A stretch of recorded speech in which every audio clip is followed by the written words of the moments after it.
अगर आपको कहीं से एक 10-20 लाख रुपए मिल जाए तो आप उनका क्या करोगे?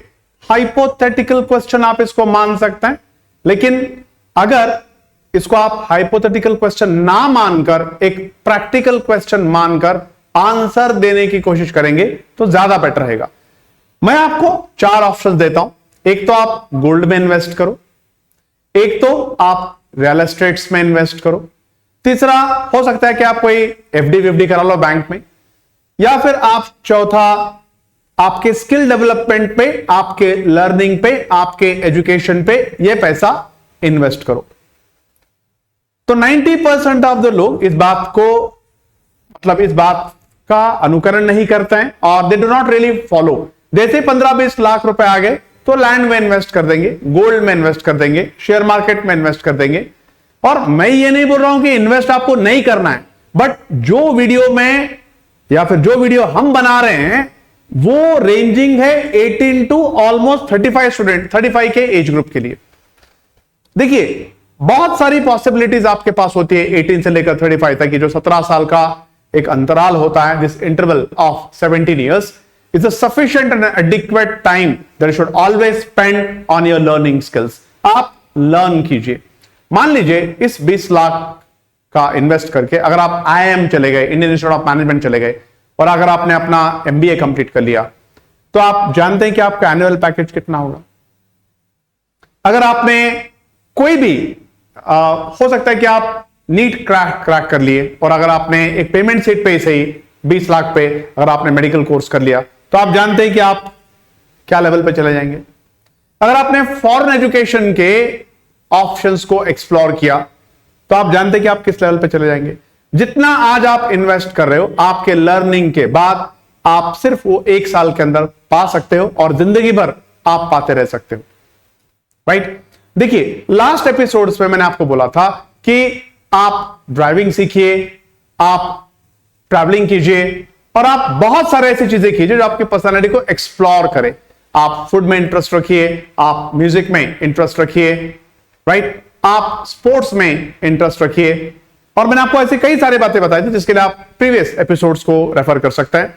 लेकिन यहां पर इस एपिसोड में हम आपको यह पढ़ाना चाहते हैं कि be an asset not a liability. देखो एसेट और लायबिलिटी की अगर मैं बात करना शुरू करूंगा तो शायद मुझे 15 दिन लग जाएंगे, लेकिन यहां पर अगर मैं आपको कंसोलिडेटेड फॉर्म में अगर एसेट और लायबिलिटी की बात बताऊं, तो देखिए एसेट कोई भी एक ऐसा काम आप करते हैं जो आपके जेब में पैसे लाता है, और लायबिलिटी कोई भी एक ऐसा काम जो आपके जेब से पैसे निकालता है, राइट? फॉर एग्जाम्पल मैं मोबाइल इस्तेमाल करता हूं और मेरा मोबाइल पे मान लीजिए कि अगर 1000 रुपए का खर्चा है महीने का, तो मुझे अगर 10 कॉल भी आ जाए तो मैं 2 लाख रुपए कमा सकता हूं, हो सकता है ऐसा। तो ये मेरे लिए एक एसेट है। लेकिन मान लीजिए कि मैं मोबाइल पे 1000 रुपए खर्च कर रहा हूं और मैं प्रैक्टिकली 1 रुपया भी नहीं कमाता हूं, तो ये मेरे लिए लायबिलिटी है। कोई मेरे पैसे जेब से निकाल रहा है और मैं बेवकूफों की तरह उन पैसों को इन्वेस्ट कर रहा हूं, मेरे जेब में कुछ आए बिना। अगर मैं कहीं 1000 रुपए इन्वेस्ट कर रहा हूं तो डेफिनेटली कम से कम मुझे उसका 4 पट वैल्यू तो मिलना ही चाहिए। आप देखते होंगे 18 ईयर्स के बाद कई सारे वेस्टर्न कंट्रीज में बच्चे अपने मां बाप पे डिपेंडेंस कम कर देते हैं या फिर ऑलमोस्ट नलिफाई कर देते हैं। वो पार्ट टाइम जॉब्स करते हैं, राइट? और मैं एक बात बताना चाहता हूं आपको कि सर हमारे पास एक माइंडसेट कैसा है इंडिया में कि सर अगर हम कोई पार्ट टाइम जॉब करेंगे तो हमारा मन पैसे में लग जाएगा, फिर स्टडीज हमारी दूर हो जाएंगी। ऐसा कुछ नहीं है। अगर ऐसा है भी तो आप समझ लीजिए कि एक बात ऐसी है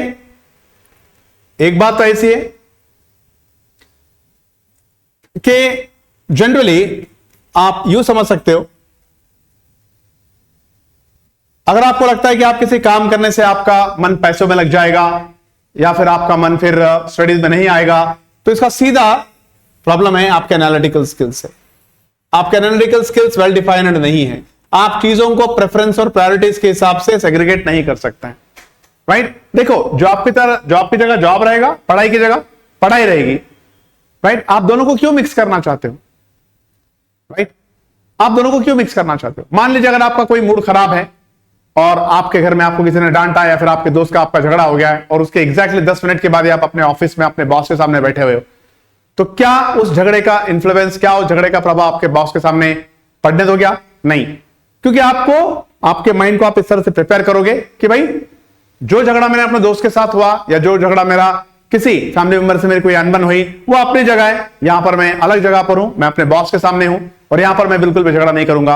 आप अपने एनालिटिकल स्किल्स को बिल्कुल ठीक से पकड़ के रखते हो, आप हैंग इन करते हैं वहां पे। लेकिन जब बात आती है पार्ट टाइम जॉब्स की, देखिए अगर आप एक general day to day life में देखोगे तो जो भी नॉन प्रोफेशनल कोर्सेज कर रहे हैं, जो आम डिग्रियां कर रहे हैं, जैसे बीए है, बीएससी है, बीकॉम है, तो वो लोग क्या करते हैं, वो लोगों के पास कम से कम दिन में से आधा दिन उनका बच जाता है। अगर आप कोई भी एक ऐसी डिग्री कर रहे हो जो प्रोफेशनल नहीं है, तो आप अपना काम, और एक बात है कि आपको जॉब अगर करना है तो ये नहीं कि आपको वहां जगह पर ही जाके जॉब करना है। आजकल बहुत सारे ऑनलाइन ऑप्शंस अवेलेबल हैं जिन पर आप जॉब कर सकते हैं, या फिर कोई भी आप सर्विस शुरू कर सकते हैं, या फिर आप अपने किसी दोस्त के बिजनेस में उसकी कोई हेल्प ही कर सकते हैं। लेकिन जितना जल्दी हो सके आपको पैसा कमाना आना चाहिए, जितना जल्दी हो सके आपको वैल्यू बनाना, वैल्यू एडिशन आना चाहिए। अगर आप पे 1,000 रुपए डालते हो तो आपको उसको 4,000 रुपए, चाहे उसमें 2 साल ही क्यों ना लग जाए, लेकिन आपको उसके 4,000 बनाने आने चाहिए। एनीवे, इसके ऊपर बहुत सारी बातें की जा सकती हैं, लेकिन हमारे एपिसोड्स के जो लेंथ है हम काफी कम रख रहे हैं। सिर्फ ये आइडियाज आपके दिमाग में हम फ्लैश करवाना चाहते हैं, क्योंकि इसके बहुत अच्छे अच्छे वर्कशॉप्स, इसके ऊपर बहुत अच्छे अच्छे वीडियोस आने वाले टाइम में आपको आने वाले हैं। क्योंकि देखिए ये चैनल की जो शुरू हुआ है, ये अभी हम सिर्फ फ्लैश करवा रहे हैं, हम अपना प्रेजेंस दिखा रहे हैं, लेकिन हम अपने डैशिंग प्रेजेंस के साथ, अपने वर्कशॉप मॉडल्स के साथ, बिजनेस मॉडल्स के साथ, प्रैक्टिकल पर्सनल डेवलपमेंट के साथ, हम यहां पर कई सारे इंटरपर्सनल स्किल्स, आपके एनालिटिकल स्किल्स और एक ओवरऑल और पैरामीट्रिक पर्सनल डेवलपमेंट के एक फुल फ्लेज्ड वर्कशॉप लेकर आपके पास आने वाले समय में आएंगे। आई होप दैट ये वीडियो आपके लिए थोड़ा सा इंसाइटिंग रहा, एंड श्योर आप हमारे वीडियो को लाइक कीजिए, चैनल को सब्सक्राइब कीजिए और बने रहिए हमारे साथ। I Pradeep Kulkarni take sign off you from our organisation. I really once again request you that you should be continuously associated with communication skill with IOI. Thank you.